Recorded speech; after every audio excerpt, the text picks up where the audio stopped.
Manuel Furriela, que é professor de Relações Internacionais, um especialista no assunto e pode falar um pouco sobre o poder de um papa, né? Cargo que tem suas funções políticas muito relevantes também.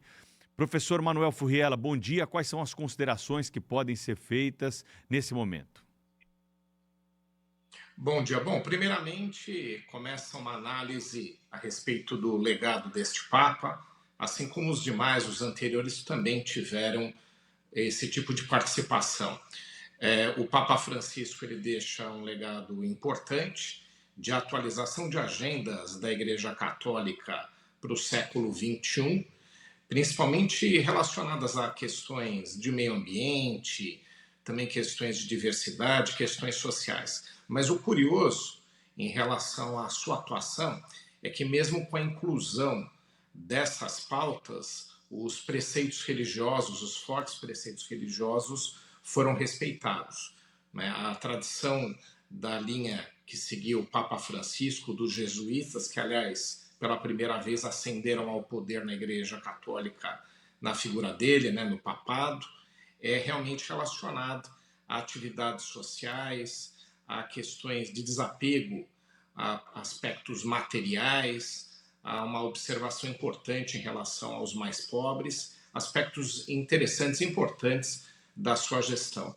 Mas, como eu mencionei, ele não perdeu as questões relacionadas à fé, ao enraizamento dos aspectos religiosos, sendo que em alguns casos até chegaram a duvidar de que ele seria capaz de conciliar agendas díspares, principalmente em relação à diversidade, juntamente com preceitos religiosos. Então, ele abriu a igreja a receber pessoas das mais variadas opções, das mais variadas vertentes. Então, a diversidade entrou nas igrejas em relação à participação de cultos, em relação à participação de atividades religiosas, mas, de forma alguma, houve algum tipo de reforma que trouxesse alguma previsão de mudança em relação a aspectos mais conservadores. Então, é interessante esse tipo de correlação que ele estabeleceu.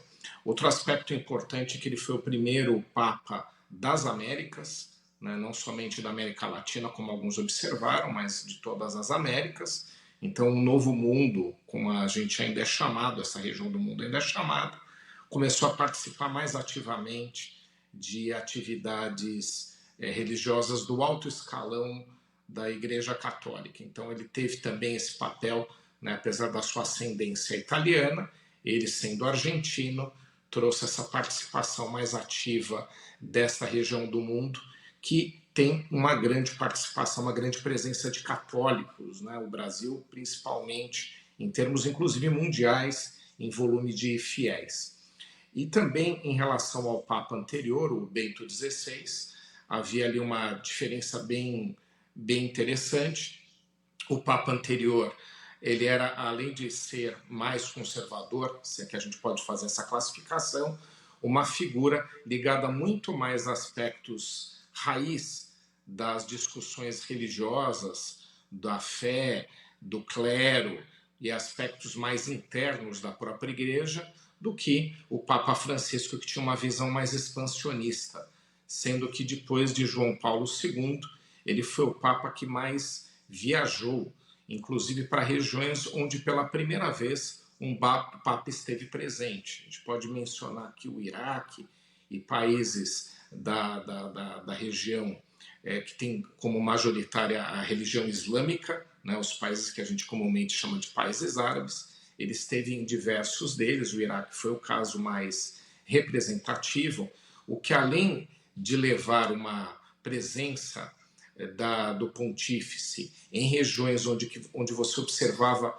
menos atenção da Igreja Católica, até pelo volume de fiéis, são correntes minoritárias, mas essa atenção em países onde os católicos são minoria também é um ponto que a gente deve destacar, ele dando essa atenção especial.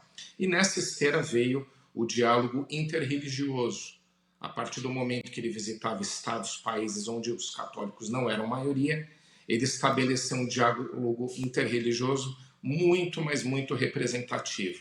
Isso é importante para processos de pacificação internacional, para questões de disputa religiosa não serem mais associadas às guerras, aos conflitos que a gente observa pelo mundo todo. Então, acredito que ele tem um legado importante, muito representativo e, conforme eu disse, em alguns aspectos inédito, inovador, sendo o primeiro a ter essas atuações.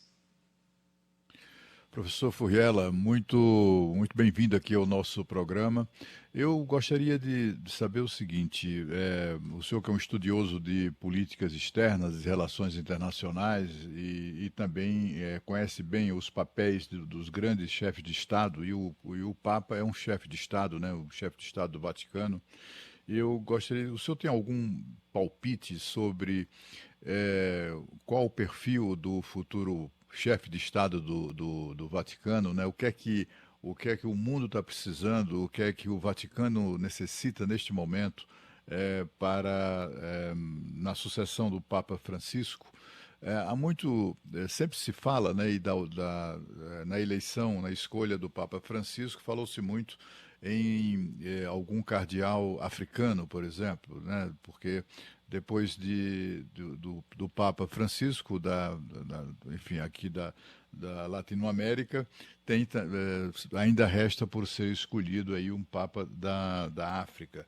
Citou-se muito o nome do cardeal Peter Turkson, de Gana. Ele, inclusive, foi chefe de departamento no Vaticano, é alguém muito respeitado. O senhor apostaria em alguma coisa assim ou não? Esse conclave, a tendência será escolher alguém, digamos assim, do establishment do Vaticano, né? Alguém da Europa, como aconteceu na maior parte das escolhas? Bom dia. Bom, realmente importante esse teu ponto. Primeiro, realmente, né, a figura do Papa é uma figura internacional, ela não é só uma figura religiosa. E mesmo que fosse, seria de representação de uma população equivalente à da China, cerca ou da Índia, né?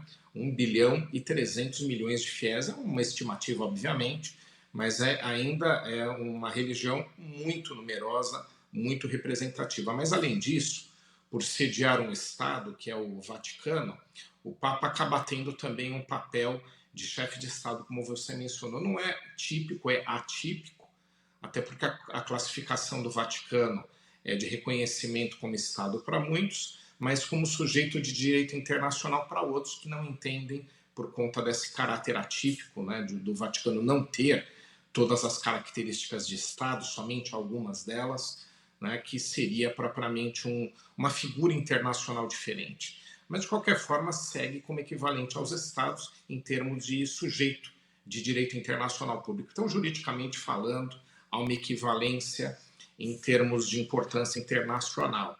E vários dos chefes de Estado do Vaticano, vários dos papas, tiveram um papel internacional muito representativo. Né? Em termos recentes, eu menciono dois, né? O Pio XII na Segunda Guerra Mundial, que teve ali uma dificuldade numa gestão no mundo com um conflito daquela dimensão e sendo pressionado dentro da própria Europa, né? Fez uma gestão muito representativa. Naquele momento, teve uma habilidade ímpar. O João Paulo II, no mundo onde ainda havia uma divisão grande entre socialismo, né, comunismo e capitalismo, ele teve um papel determinante até por conta de ser polonês, que era um dos principais países socialistas do mundo. Então você teve ali sempre uma demonstração de quão importante é a figura do Papa em termos internacionais. E também agora, né, o Papa Francisco, como a gente mencionou, falei aqui algumas das características da sua gestão, várias delas internacionais. Agora, em termos de aposta de sucessão, se a gente for fazer uma análise histórica da Igreja Católica e das sucessões papais, geralmente, né, quando uma figura mais progressista, digamos assim, como é o Papa Francisco, aliás, provavelmente, né, um dos mais progressistas da história recente da Igreja Católica, né, a gente menciona a questão da diversidade, etc., mas não se desapegando a preceitos religiosos, também é importante a gente mencionar aqui essa habilidade que ele teve, mas de qualquer forma, geralmente, quando há o barco, né, ele caminha para um lado num Papa, ele caminha para o outro na sequência. A Igreja Católica, por conta de ser uma instituição milenar, ela acaba se organizando de forma a mostrar uma estabilidade.